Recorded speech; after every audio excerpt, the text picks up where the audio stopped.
So first I want to say thank you. Thank you for having me here this evening.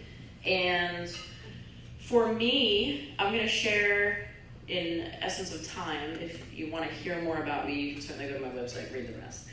So I'm not going to get into all of that.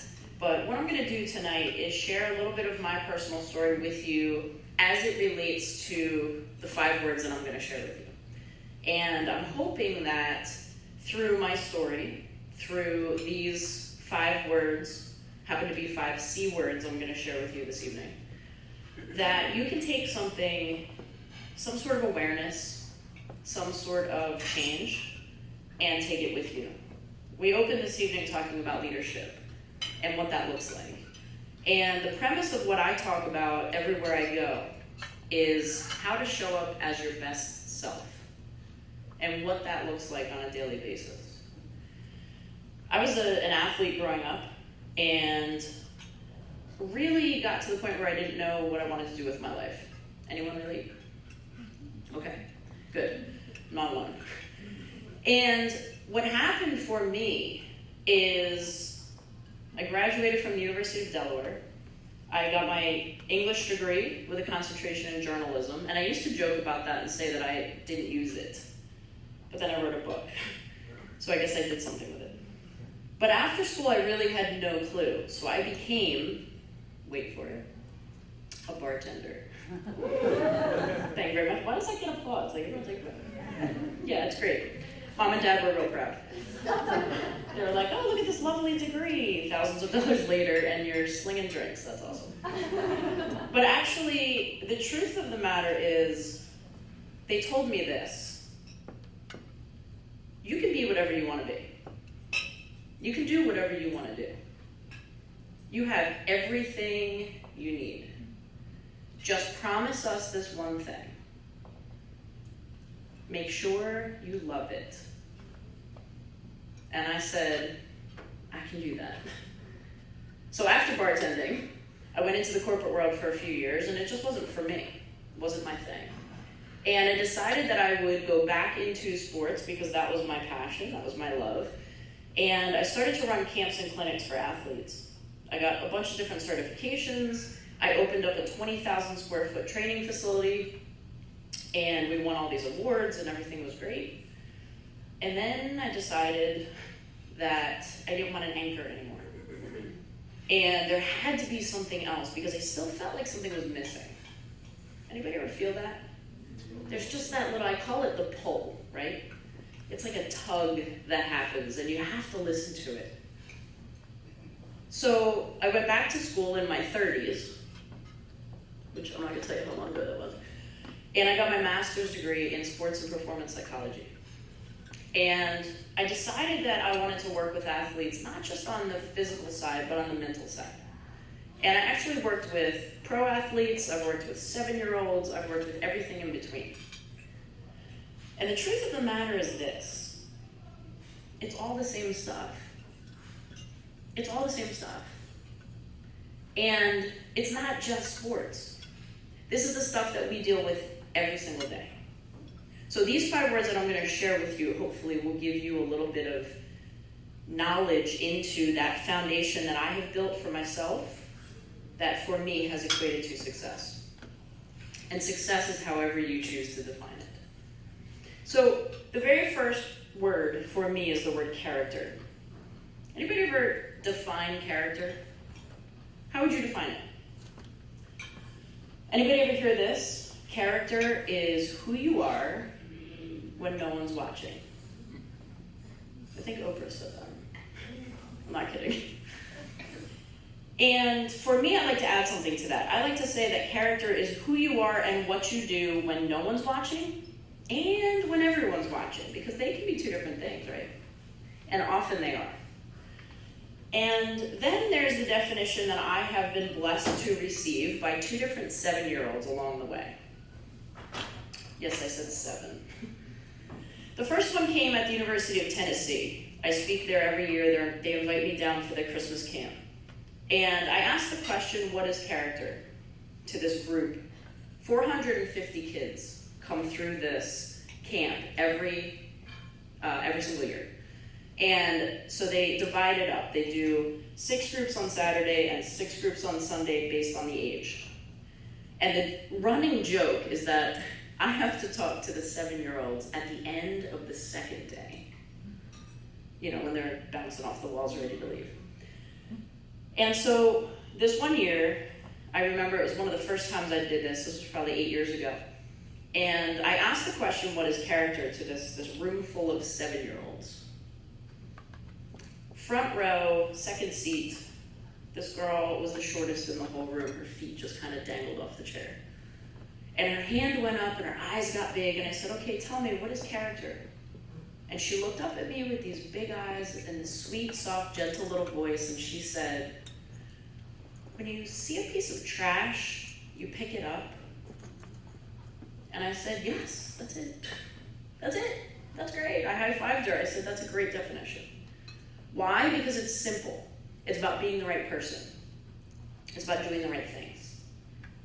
And really, it starts there. So then I fast forward about 6 months later, and I was at my local YMCA, Believe and Achieve after school program. Again, 7-year-olds. And I asked the same question, what is character? And this little girl right in front of me, you know when a kid knows something? Me, right in my face. I said, okay, I see you. Go ahead, tell me what it is. And she said, it's a role in a movie. Yes. So me, thinking I'm really smart and all, decided, how am I going to get this to go in the direction I want it to go as quickly as I can? Okay, that's great, but what if I say good character? What is that? And this little girl to my right in pink coat was so very sure of herself. I got this. I said, oh, okay, tell us, what is it? And she looked up at me and she said, without hesitation, completely serious, The Little Mermaid. So we went there. And there was no turning that train around, right? So I said, okay, I gotta go with this. And I took a deep breath, and I looked at her and I said, why? And I cringed, because I wasn't sure what was gonna happen next, as we usually don't know with 7-year-olds, right? And she looked at me and she said, because she's nice and kind to others. Mission accomplished. See, there was a lesson for me in that. Sometimes we have to be smart enough to know when we're the students and they're the teachers. And sometimes those teachers come in funny little packages, don't they? There's an ancient saying that is an old-time proverb that says, when the student is ready, the teacher shall appear. Well, those two instances, those little 7-year-olds were my teachers, and I was their student. And they taught me something that day about character. And then there's another word that's called the Kaizen philosophy. Anybody ever hear that word? A couple of you? Okay, good. So, learning day. Kaizen is Japanese, and it means consistent improvement. Consistent improvement. So what does that mean? That means we do a little bit more tomorrow than we did today. That we get a little bit better as we go. I like that. So I used to coach college softball. And here's what I did. I thought it would be really brilliant for me to implement what I called Kaizen pushups. Oh yeah. So here's how it went. Up in Pennsylvania, obviously we can't get outside in February. So as we started our season, we were in the field house. And at the end of the first practice, it was February 1st. And I said, okay, ladies, this is how we're going to do this. You're going to go ahead and put everything away. And then you're going to circle up right here in the field house, and you're going to give me one push-up. Oh, and count it out. They were like, what? And then I heard the rumblings, coach has officially lost it now. Yeah, I heard that a lot. So, end of practice, they circle up. 1. Okay, thank you, ladies. Have a good night, and I'll see you tomorrow. Well, of course I got the jokes, right? Look how strong I am now, coach. I can lift a car. I was like, get out of here. So the next day they come back, and at the end of practice, I said, okay, today you're going to circle up at the end, and you're going to give me 2 push-ups. Oh, and count them out. All right, coach, come on, seriously. This is a waste of time. What is the point? Just go ahead and do it. Fine. 1, 2.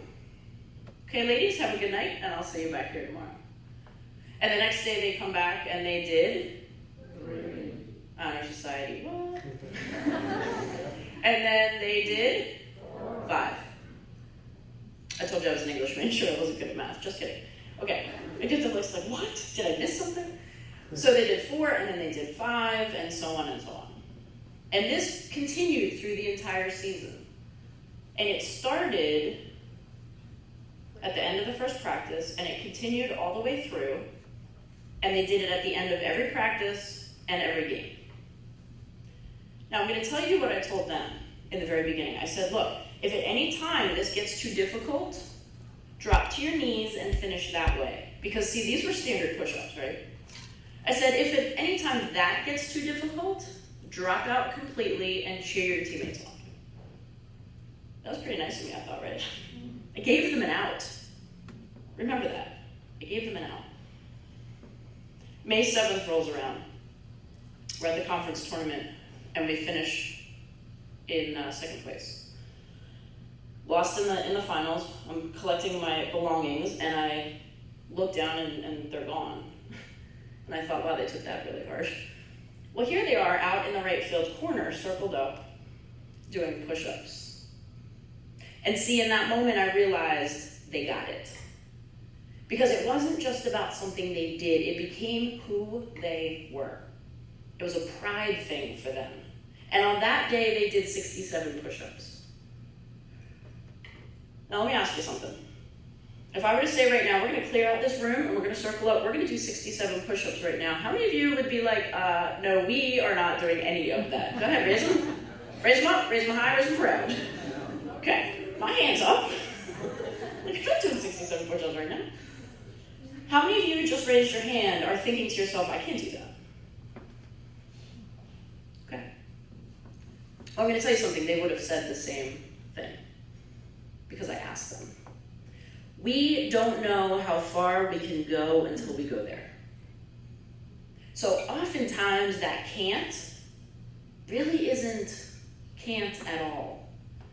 It's I just don't know because I just haven't done it yet. We don't know how far we can go until we go there. What stories are you telling yourselves? I can't. Because we all have them. We write them, we believe them, we buy them, we own them, we sell them. And those become our stories. So then we talk about communication as the second C. Communication is everything, isn't it? In how we relate to each other, how we connect with each other. I would say, and I think you'd agree with me on this, that we are the most technologically connected society ever. Would you agree? But I believe we stand on the brink of becoming the most disconnected at the same time. Would you agree with that? That's where we are today. So this conversation is why I do what I do. Because it is so critically important to understand who we are and where we come from, and the fact that we're really not so different after all. So when we communicate with each other, we all have different belief windows that we look through, don't we? We do have different backgrounds, we have different beliefs, and we have different places of origin, and we have different family structures. We just have different ideas about certain things. And I'm going to prove that to you real quickly. When I say this word, I want you to tell me the first thing that comes to mind. Ready? All right, 2 words. Brussels sprouts. Good. Okay, who said, you said I'll eat them? You like them? It's food. Anybody like them? Okay, how many of you said yuck, gross, disgusting? I heard it right here. And then there's steamed. Okay, so it happens in every single room that I go into, and I want you to understand this really quickly. We have 3 different funnels that every single piece of information goes through. Every single one of us, this is true. and you just proved it. It's good, bad, fact. Brussels sprouts, gross, disgusting, ew. I like them. I'll eat them, it's food. And then steamed. Got it? Emotional response. So we all have these belief windows. So when we're communicating with each other, we have to have an awareness around the fact that we all see things differently. Even if it's as simple as Brussels sprouts. We have different emotional reactions to things. We can't change that. But what can we do? We can be more aware of it. And instead of saying, oh, I've said this 1,000 times, why don't you get it? How many of us have ever done that? Do you think saying it 1,001 will help? Just saying. I'm going to say no. It's maybe in how we approach it. I call this come touch my side of the elephant. Hashtag come touch my side of the elephant. And yes, I said elephant. How many of you have ever heard the story about the blind man and the elephant? Anyone? Okay, so I'm gonna put it in my words. This is how it goes for me. There are 3 blind men who are going to describe an elephant to you. And I want you to pretend you've never seen an elephant before. How many of you are picturing an elephant right now? Oh yeah, that thing, that big, okay, yes, I've never seen that. Okay, good. Okay, so just pretend you've never seen an elephant. And the first blind man is standing at the tail of the elephant. Sorry about his luck. And he's saying, okay, the elephant feels like a rope. Okay, you know what a rope is, right? You're like, all right, that's cool. I got it. And then the next blind man is standing at the trunk, the tusks. And he's saying, no, you know what? The elephant is really solid. It's like a lead pipe. And you're sitting there saying, wait a second. A rope and a lead pipe, 2 totally different things. Okay, let's see what the third one has. So the third blind man is standing at the leg and saying, no, the elephant's like really big and round and solid. It's like a tree trunk. Now you're really confused, right? Because which is it? It can't be all of those things at the same time. But the truth is, it is. All of those are true. Sometimes we only see one thing, and that's what we talk about because that's all we know. So I think we need maybe a few more come touch my side of the elephant conversations to be able to see things from all sides. It would almost be like me handing you a rose and saying, here, I got you this, but be careful, it's really sharp, don't cut yourself. Who does that? We don't give a rose that way, do we? But see, if we only ever hold the stem, that's all we know. There's a whole big picture. And we need to be aware enough to see it for what it is. So then there's choice. And we make choices every day, don't we? You made choices to be here. You made choices in what to wear. And I must say you all look smashingly stunning. And we make choices in pretty much everything. But there are certain things we control and certain things we don't control in life. Would you agree? However, we spend our time and energy sometimes on the stuff we don't control. And that's a waste of time and energy. Very good. Okay? How many of you have ever had a bad day? Welcome to being human. Thank you very much. So, you've had a bad day and it goes something like this. You spill your coffee, you put a hole in your favorite shirt, you stepped on the dog, you dropped your phone in the toilet, and you haven't even left the house yet. Anyone? You're like, yeah, that was this morning. Right? It happens. So we have these bad days, but what really happens? Because then you show up at work or at school or wherever you're going, and what happens? You walk in and you're like, just don't even talk to me. And what do we usually call that day? Monday. Just wondering. Monday gets a bad rap, doesn't it? I'm not sure why. I love Mondays. Anyway, so we do this and we self-proclaim today, oh no, today is a bad day. I don't have time for all the normal stuff or the good things that happen. And to be honest, I'm probably not even aware of those things, am I? Because today is a bad day. That's how we do it. And we choose that every time we do it. We may not control what happens to us, but we control how we respond to it. every single time. So next time you're having a bad day, take a second to kind of self-check and say, wait a second, let me focus on something else. You get what you focus on, I promise you that. You always will. So focus on the right stuff. And then we make choices about failure. How many of you love the conversation about failure? Yeah, that's everybody's favorite topic, isn't it? All right, so here we go. I studied failure for about a year with a sports psychologist. And we found some really cool stuff. And I'm going to share with you the thing that, for me, has opened more doors than anything else in my life. The second I started to embrace failure for what it really is, I get it now. So let me ask you this question. Here's question number 1. You ready? How many of you say failure is bad? Raise your hand. Liars, every single one of you. So let me ask you this. Those of you who did not raise your hand, which is like all of you, if you were in school right now and you brought home a 40 out of 100 on the test that you take tomorrow, how many of you would be like, oh yeah, failure's good? Yeah, I thought so. Okay. So we have a little confusion about failure, don't we? We're like, oh, that kind of failure. Yeah, no, that's not good. Okay. So how many of you say failure is good? Raise your hand. Some of you are still confused. How many of you say failure is both? And now you're like, oh, I didn't know we had that option. I can tell. Okay, so if you said it was good or both, raise your hand and keep them up. Okay. Keep them up. You're not doing push-ups. You're just raising your hand. You're all right. Okay, how many of you want to be failures?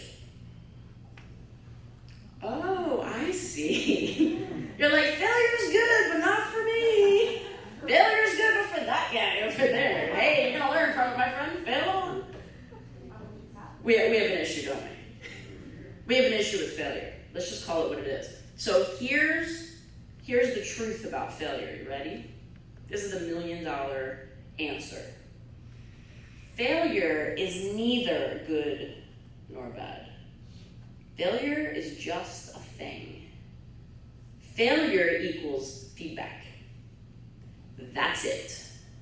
That's all it is. And the moment we stop embracing failure on an emotional level, the moment we detach from that emotion is the moment we are free to learn and to move forward quickly. I used to joke about it, and I used to say, if I fell flat on my face in the direction that I'm moving, I will be 5 feet, 11 inches closer to where I want to go. Stand up and keep going. That's it. It really is that simple. Use failure for its intention, not for the, oh, I'm so awful. We own it. Don't do that.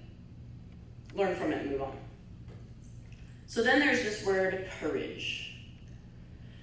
And even more so today, I think courage is a huge topic. And I think it's an extremely important one. There's a Zulu greeting that I like to reference that I absolutely love. And the Zulu greeting is Sawubona. Sawubona means we see you. And today, more than ever, we need to be seen. Every single person in this room needs to be seen. And there are 2 things that human beings want and need to flourish: to be seen and to be listened to. Now notice I didn't say to be heard, because I can hear the hum around me or the people moving. It's not about being heard, it's about being listened to and being seen for who we are. And that kind of authenticity, I'm going to tell you right now, I've taken this same conversation, leading from the heart, showing up as your true self, being authentic, seeing others, having empathy. I've taken this conversation into large corporations. And I'm going to tell you that the conversation and the response has been extremely refreshing. This is where we are. And this is what we need to be talking about. Is this kind of connection with each other. How can you take that out into the world? People say, you can't change everything.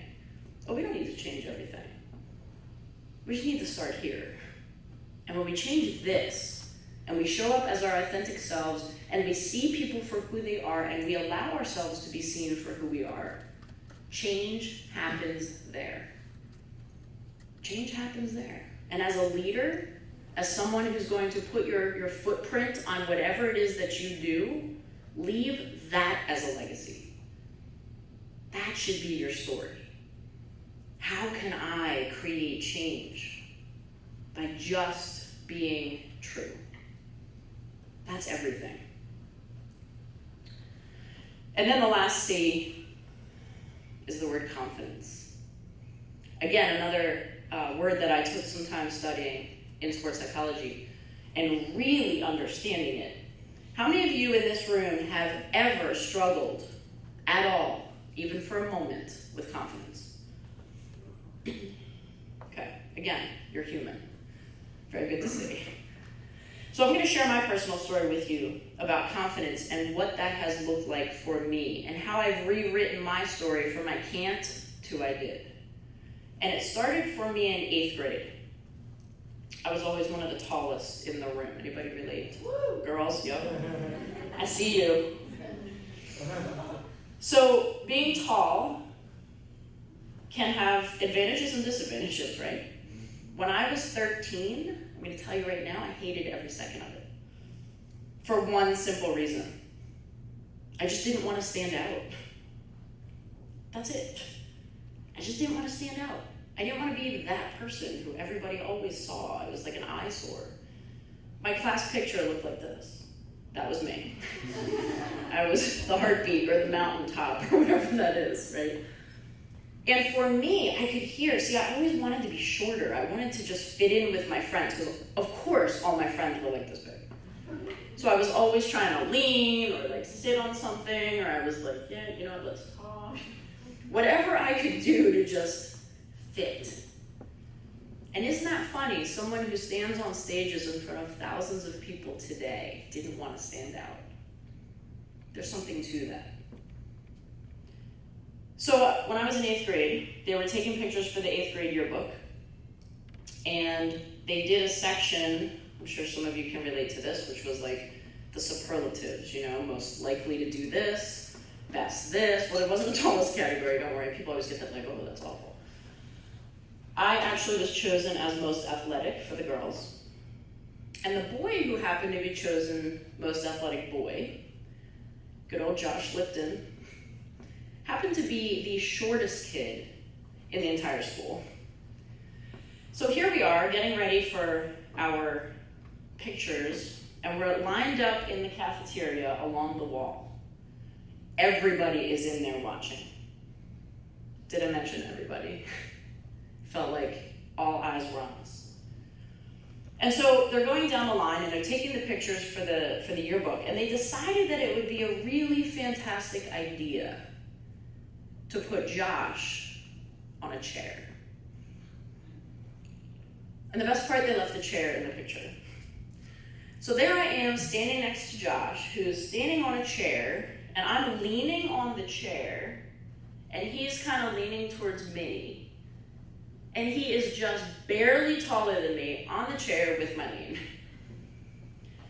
And so I got the yearbook, and I remember flipping through, and I was like, Mom, oh, forget it. Nothing to see here. Because I was mortified. I don't know who was really more mortified, to be honest, him or me, because he's still short today, so it's all good. He knows I joke about it all the time.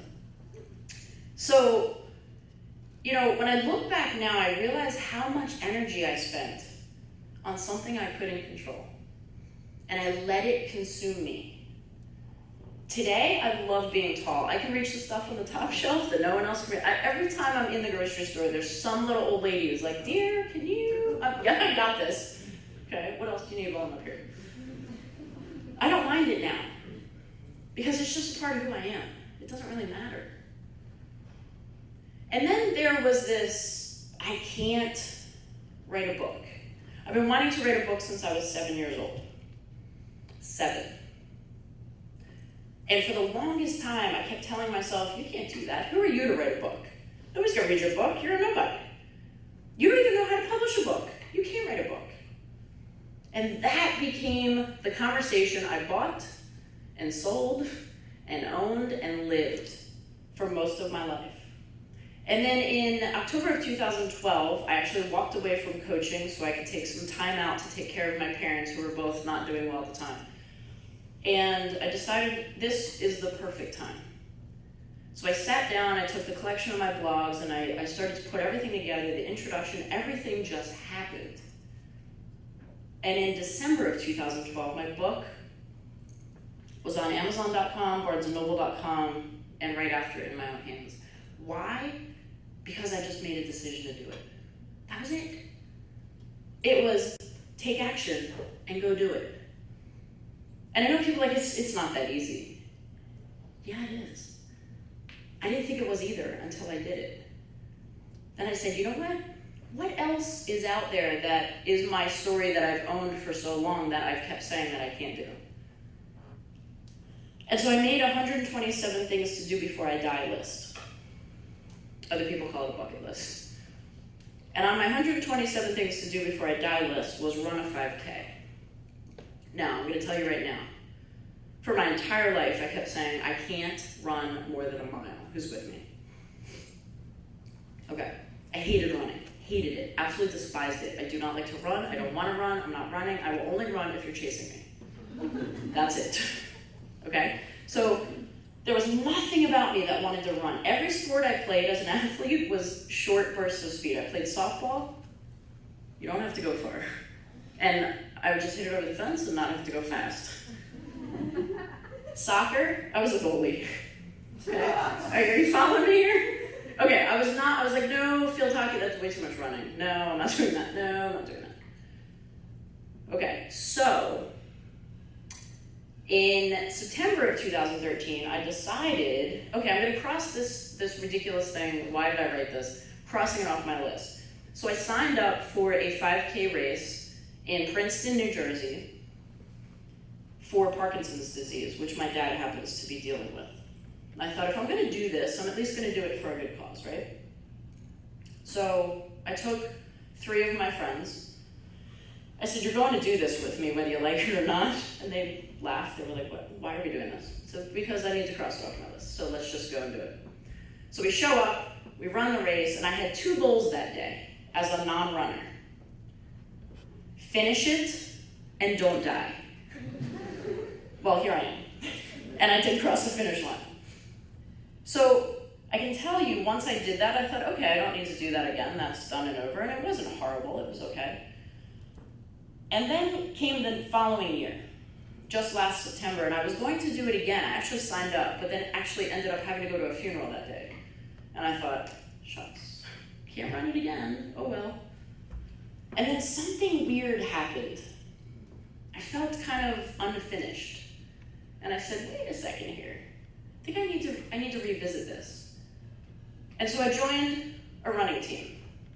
Because what other logical thing would I do, right? Join a running team that runs in 9-degree weather at 7 in the morning on Sundays. Yeah, this non-runner. Well, the truth is this running team happens to be a charitable organization that raises money in my local community for cancer. And again, something that is near and dear to me. Lots of friends and family, so I thought, okay, I need to do this. So I signed up with them. I ran their inaugural 5K in November of just last year. And the best part is I was being teased by a bunch of people about how I was going to show up for the race. So they all thought it would be hilarious if I showed up as Wonder Woman. And I said, don't put anything past me. So I did, which is why I have friends who have given me, she's going to tip over, Wonder Woman. But I did. I had the cape, I had the wig, and I had the crown. And I'm going to tell you something right now. It is really difficult to run in a wig and a crown. I don't recommend it to anybody. But I did it. And then 2 weeks later, I ran another one. And then another one. And it kept going to the point where, as a competitive person, I said, now I just want to keep getting better. So I took that cape and I had someone embroider a can't to I did in the middle of the cape. And every single race I have run, I have pinned a ribbon with the date I ran it and the time I ran it in. And my goal is to fill up that cape and to watch it get better. Because see, I'm not willing to stand in front of people and say, you can change your story, if I'm not willing to do it myself. So I have since run just since last November, close to 20 races, including the Broad Street Run in Philadelphia, 10 miles down Broad Street. And our little running team raised $260,000 for the American Cancer Society that day.